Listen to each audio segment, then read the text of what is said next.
Jajahnya lagi makan main rumput, tiba-tiba jerakannya lewat. Mana tahu kamu lewat sini. Napa garang? Ikan ini makan di wadah orang. Napa garang? Kan aku lapar. Tapi izin juga lawan yang bersilukan. Kejauhin sana. Mengganggu orang aja. Agak kalinya. Enak nak, makan dulu. Kenapa rumput aja ada. Jadi main kada apa-apa juga. Asalkan makan ulun. Ayo jajah, kenapa kamu makannya rumput aja? Anaknya orang dibari yang bergizi, yang enak kayak kena, yang nyaman.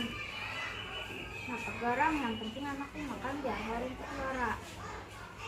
Tapi balik makanan yang bergizi nyaman, nyaman sehat anak ikan.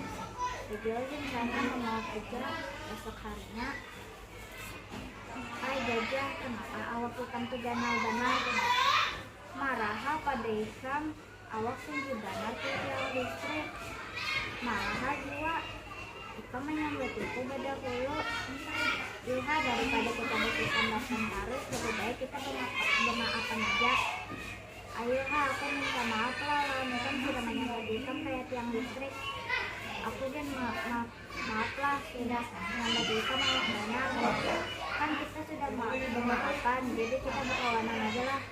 Iya kita berkawanan aja, jangan selalu berkelahian.